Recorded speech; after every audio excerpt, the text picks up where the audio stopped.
at least it looks like, according to everything we've heard and seen, tied to Ukraine's refusal at that point to announce investigations. Let's bring in CNN's Dana Bash. Dana, you're up on Capitol Hill. What's going on up there right now before the Senate convenes? Well, the senators are starting to make their way in. We're watching to see when it actually begins. I can tell you there are a lot of tired people who are wandering the halls today and will be sitting in that chamber today because the first day went until almost 2 in the morning. That was discussion and vote after vote after vote on Democrats' attempts to bring in some of the witnesses and some of the facts and the evidence early on in this process before the managers and the defense make their case. They were not successful in that. So now what you're seeing is the opening gambit, the opening argument, as you said earlier, heard by the House managers, the prosecutors in this case, to make their case as best they can to the people sitting in that chamber, the 100 senators, that this president should be removed from office. It is about as high a bar as you can imagine. They feel that they are working with at least one hand tied behind their back because they weren't successful yesterday. But it is going to be the first of 3 days of arguments before we hear from the Republicans from the president's defense team. Jake. Thanks, Dana. You know, Alan Furman, you're the former Senate parliamentarian, so you have a keen understanding of what the process is going to be once the Chief Justice, John Roberts, comes in and reconvenes day 2. Well, we certainly hope that there'll be a greater level of support this morning or this afternoon than we began to see last night.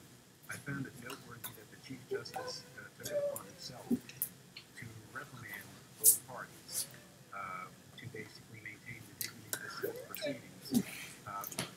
Frankly, I saw in that the handiwork of my successor, a Senate parliamentarian, who has a deep responsibility to inform the Chief Justice as to what the Senate expects in terms of decorum. The Senate is the forum for a battle among people who are not senators, and yet the Senate's rules and its procedures and its norms need to be enforced. And I believe that the Chief understood that, and I'm guessing that Elizabeth listened with her spidey sense that things were getting out of hand. And she has a very good sense for that.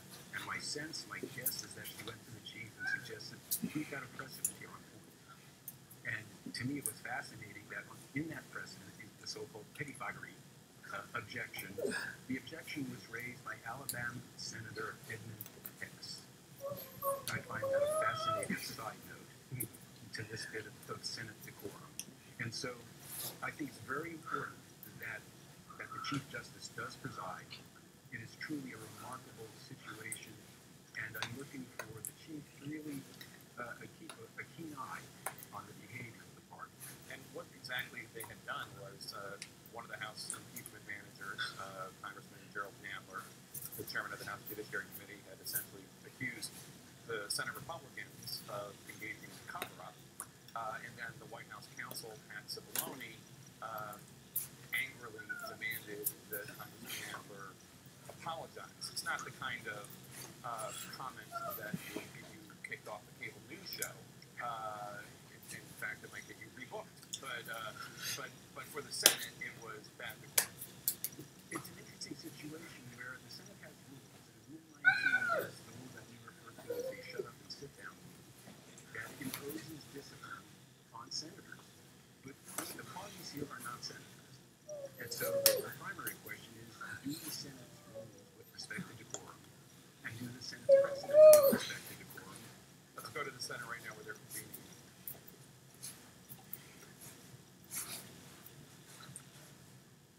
Let us pray. Sovereign God, author of liberty, we gather in this historic chamber for the solemn responsibility of these impeachment proceedings. Give wisdom to the distinguished Chief Justice John Roberts,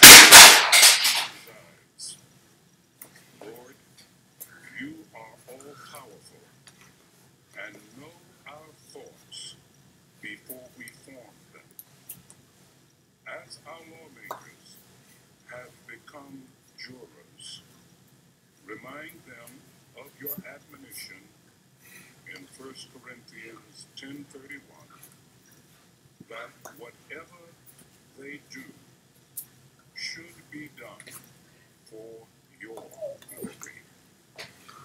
Help them remember that patriots reside on both sides of the aisle, that words have consequences, and that how something is said can be as important as what is said. Give them a civility built upon integrity that brings consistency in their beliefs and actions. We pray in your powerful name. Amen.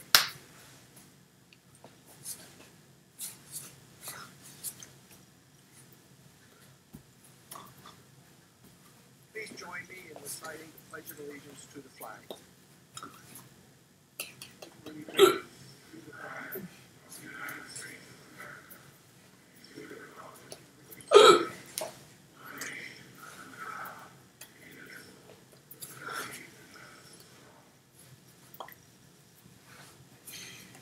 Please be seated.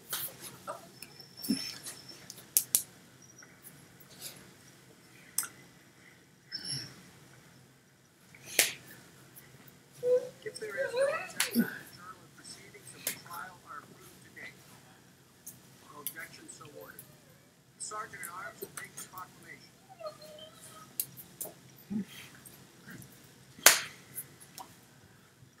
Hear ye, hear ye, hear ye. All persons are commanded to keep silent, pain of imprisonment.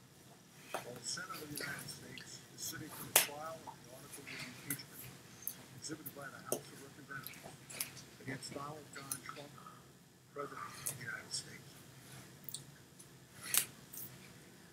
The majority leader is recognized. Colleagues, no motions were filed this morning, so we'll proceed to the House Manager's presentation. We'll go for approximately 2 hours and take a short recess when there is an appropriate breakdown between presenters. Pursuant to the provisions of Senate Resolution 483, the managers for the House of Representatives have 24 hours to make a presentation of their case. The Senate will now begin.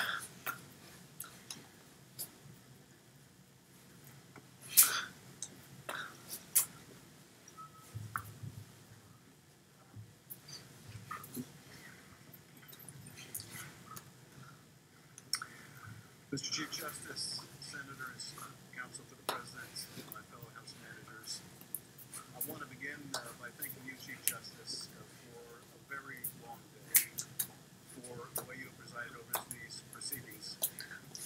And I want to thank the Senators also. We went well into the morning, as you know, until I believe around 2 in the morning. And you paid attention to every word and argument you heard from both sides in this impeachment trial, and I know we are both deeply grateful for that.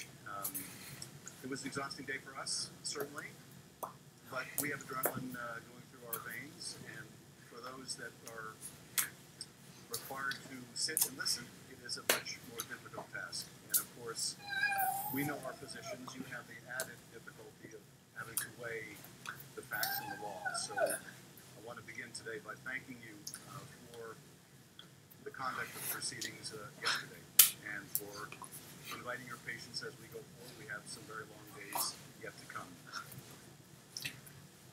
So let us begin.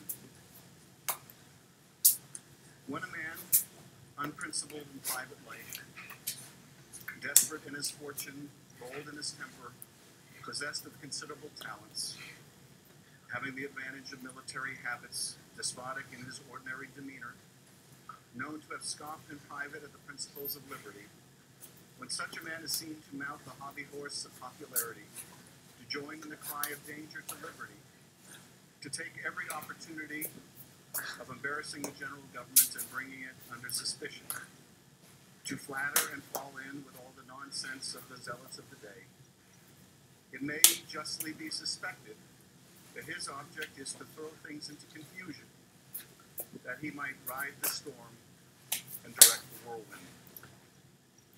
Those words were written by Alexander Hamilton in a letter to President George Washington at the height of the Panic of 1792, a financial credit crisis that shook our young nation. Hamilton was responding to sentiments relayed to Washington as he traveled the country that America, in the face of that crisis, might descend from a Republican form of government, plunging instead into that of monarchy. The framers of the Constitution worried then, as we worry today, that a leader might come to power not to carry out the will of the people that he was elected to represent, but to pursue his own interests.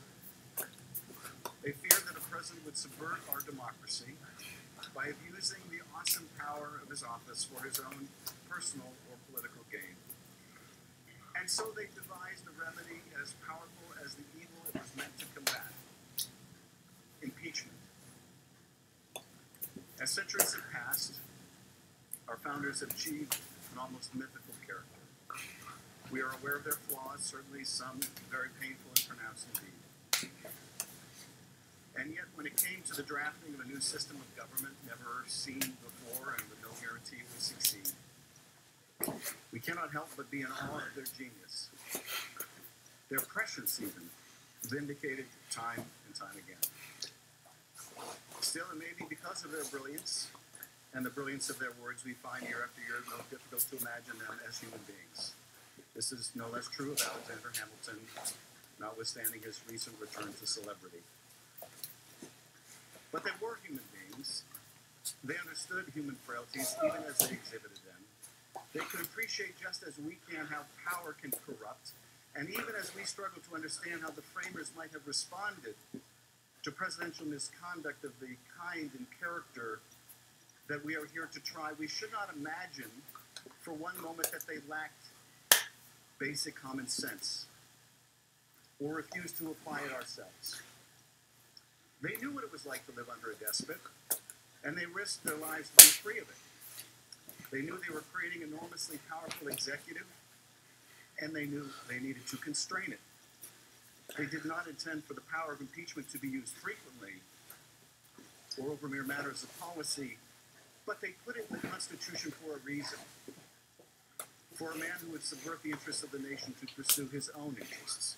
For a man who would seek to perpetuate himself in office by inviting foreign interference and cheating an election. For a man who would be disdainful of constitutional limit, ignoring or defeating the other branches of government and their co-equal powers. For a man who believed that the Constitution gave him the right to do anything he wanted and practiced in the art of deception. For a man who believed that he was above the law and beholden to no one. For a man, in short, who would be a king. We are here today in this hallowed chamber, undertaking this solemn action for only the third time in history because Donald J. Trump, the 45th President of the United States, has acted precisely as Hamilton and his contemporaries feared. President Trump solicited foreign interference in our democratic elections, abusing the power of his office to seek help from abroad to improve his re-election prospects at home. And when he was caught, he used the powers of that office to obstruct the investigation into his own misconduct. To implement this corrupt scheme, President Trump pressured the President of Ukraine to publicly announce investigations into two discredited allegations that would benefit President Trump's 2020 presidential campaign. When the Ukrainian president did not immediately assent, President Trump withheld two official acts to induce the Ukrainian leader to comply: a head of state meeting in the Oval Office and military funding. Both were of great consequence to Ukraine and to our national interest and security, but one looms largest. President Trump withheld hundreds of millions of dollars in military aid to a strategic partner at war with Russia to secure foreign help with his re-election. In other words, to cheat.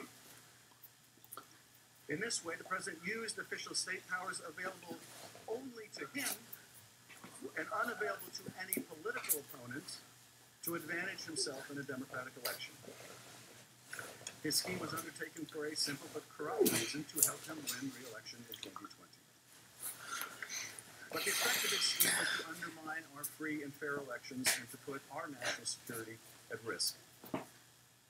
It was not even necessary that Ukraine undertake the political investigations the president was seeking. They merely had to announce them. This is significant, for President Trump had no interest in fighting corruption, as he would claim after he was caught. Rather, his interest was in furthering corruption by the announcement of investigations that were completely without merit. The first sham investigation that President Trump desired was into former Vice President Joe Biden, who had sought the removal of a corrupt Ukrainian prosecutor during the previous U.S. administration. The Vice President acted in accordance with U.S. official policy at the time and was supported unanimously by our European allies and key global financial institutions such as the International Monetary Fund that shared the concern over corruption. Despite this fact, in the course of this scheme, President Trump and his agents pressed the Ukrainian president to announce an investigation into the false claim that Vice President Biden wanted the corrupt prosecutor removed from power in order to stop an investigation into Burisma Holdings, a company on whose board Biden's son Hunter sat. This allegation is simply untrue, and it has been widely debunked by Ukrainian and American experts alike. That reality mattered not to President Trump. To him, the value in promoting a negative tale about former Vice President Biden, true or false, was its usefulness to his re-election campaign. It was a smear tactic against a political opponent that President Trump apparently feared.